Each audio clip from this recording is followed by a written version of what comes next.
Hey everyone, the year was 2004. I had finished up university and my parents had gifted me a trip to Fiji. Since I went to school for filmmaking, I thought, why not make a travel show out of it? So that's what I did. As it would turn out, I started documenting the progression of my MS that I didn't even know I had. So join me for a heartwarming tale of island life with a crazy plot twist. Just a heads up, the cameras back then weren't that great, so I've done what I can to restore what I can, and it is what it is. Hi, I'm Cliff, and this is Life with MS. Let's go. We departed Los Angeles, California, and took a 10-hour flight west towards the South Pacific. Fiji is located 2,000 miles from Australia and about 5,500 miles from the United States. It's a 19-hour time difference, so our bodies only realize a 5-hour time difference. For example, 5 a.m. Wednesday morning in Fiji is 10 a.m. Tuesday morning in California. A good time to visit is May through October. The dry season is the most popular time to visit, with sunny days, warm water, and fewer crowds outside of the peak tourism season. This is a good time for relaxing on the beach, diving, and snorkeling. It's also a good time to visit because the water visibility is great, and there's a lot to see. As an avid surfer, I had always dreamt of going to Fiji. After seeing Bruce Brown's Endless Summer 2 and watching Pat O'Connell and Robert Weaver glide down the waves at Cloudbreak outside Tavarua, I knew that one day I was just going to have to get to Fiji to see it.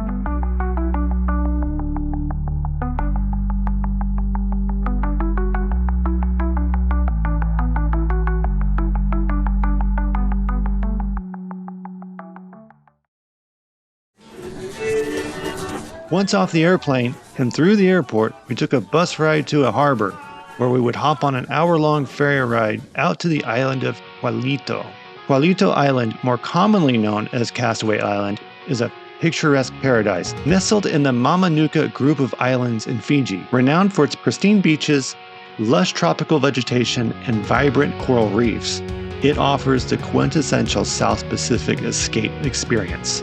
And the journey is simply beautiful, with turquoise waters and lush green islands all around. It's astounding.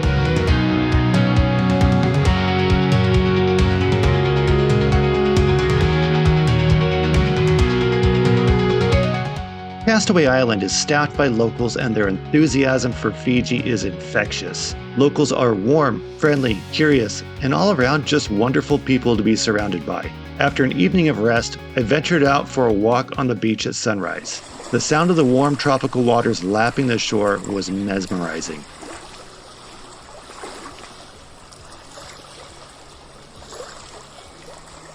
Here's everyone showing up for work at sunrise.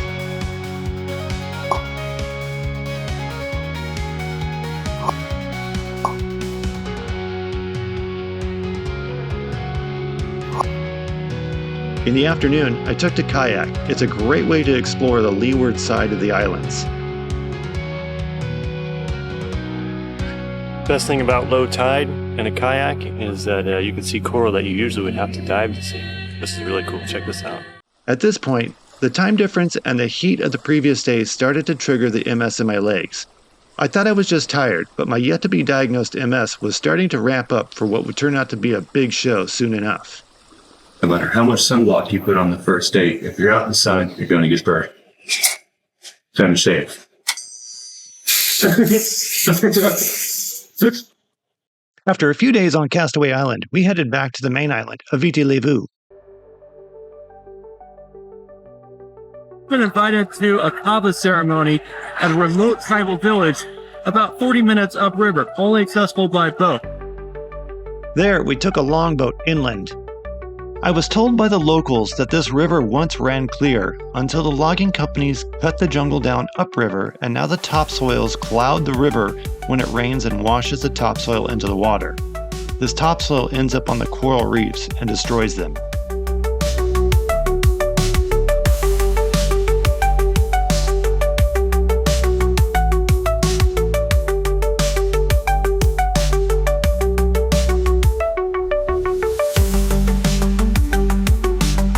Now in the village of Nukusere. I think I have that right. I'm never good at these names. We're going to check out the village. They welcomed us. It's always good to take off your hat and your glasses unless you're the chief. Let's go check it out. It's time for a kava ceremony. A kava ceremony is a traditional social gathering in many Pacific Island cultures. A kava ceremony is centered around the consumption of kava, a drink made from the root of the piper plant. So things to observe in the village, ladies and gentlemen. Do not wear hats in the village. There's no wearing of sunglasses inside the house. Do not touch people on the head. Fijian custom, it's an insult. Now it's calling for why. Why is calling for the water to be brought in.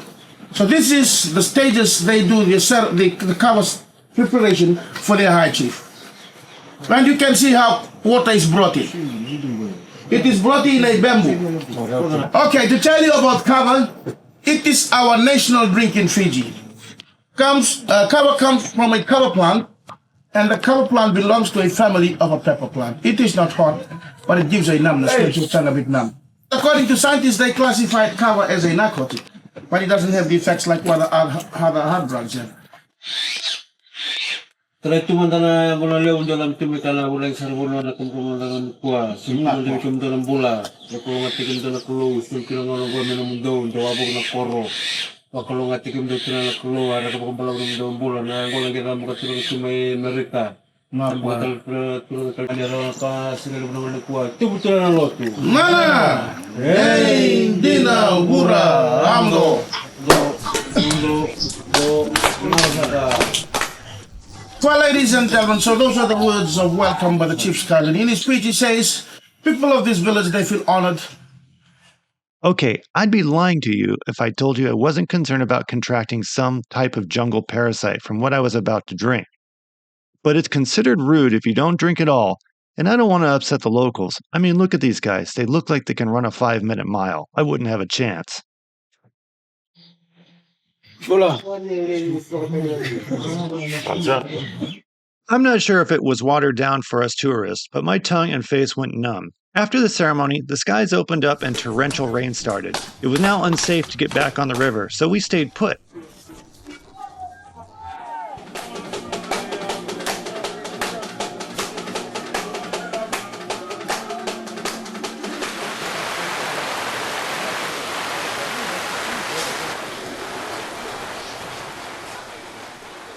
I stowed the camera away and spoke with villagers around my age.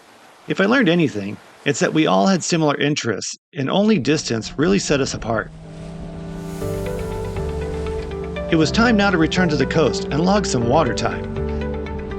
We signed up for a scuba tour with a local dive shop. While I am an experienced open water snorkeler, if that's a thing, and a surfer, my scuba experience, up until that point, had only been in a swimming pool. I'm understating the situation when I say it was about to get very interesting.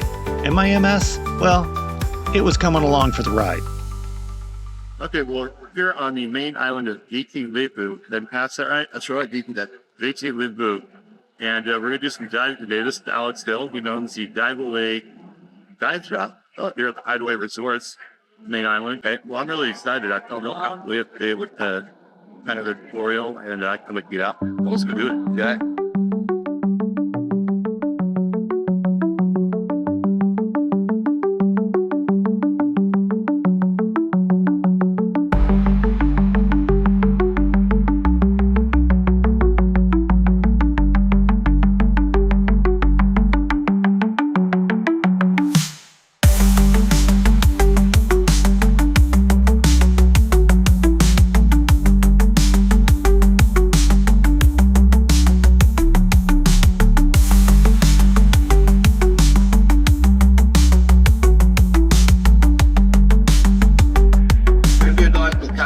Start up there.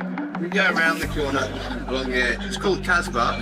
It's like a market inside of the fishes and the top of the coral, lots of fish in there. 2, 1, go.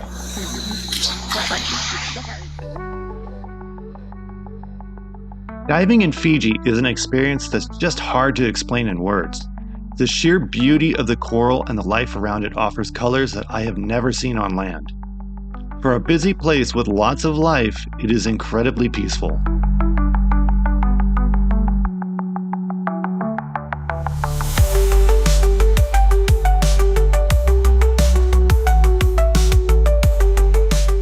While Fiji is often praised for its vibrant and diverse coral reefs, they're facing significant challenges due to factors like climate change, the crown of thorns starfish outbreaks which feed on the coral, overfishing and destructive fishing practices, and pollution, runoff from land-based activities that pollute coastal waters and harm the reefs. Despite all these challenges, Fiji has made significant strides in coral reef conservation.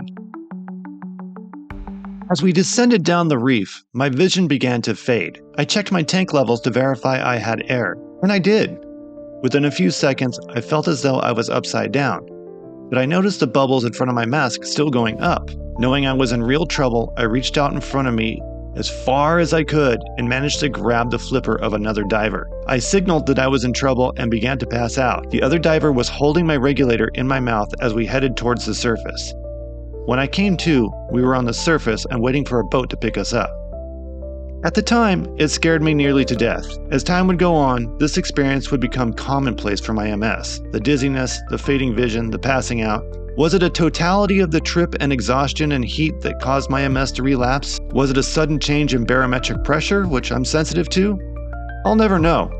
But I do know that scuba is not a sport I belong in. Some 14 years later, I would finally get an MS diagnosis after seeing every type of specialist there is. And it's only within the last 3 years things have seemed to settle down with my multiple sclerosis. It's still a daily struggle, but I've learned to be more accepting of my condition and reality. Will I ever lose my sense of adventure because of MS? I hope not. The world is a wonderfully interesting place filled with wonderfully interesting people and animals, and I still need to explore.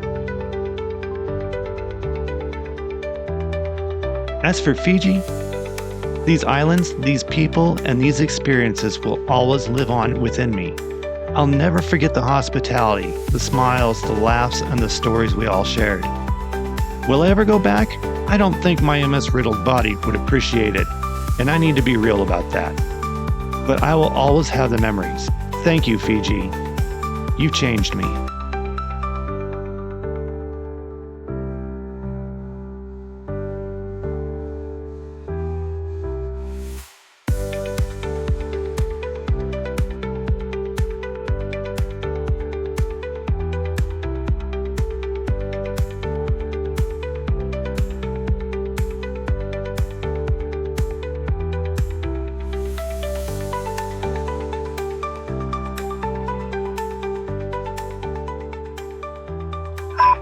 Damn it, your hand signal screwed me up. I was like, Well, you have to stay there or else you're going to get your head right on the top. no. 3:50. We've just been invited to a village in a remote part of the main island. We're going to travel upriver by boat. Obviously, we're going by boat.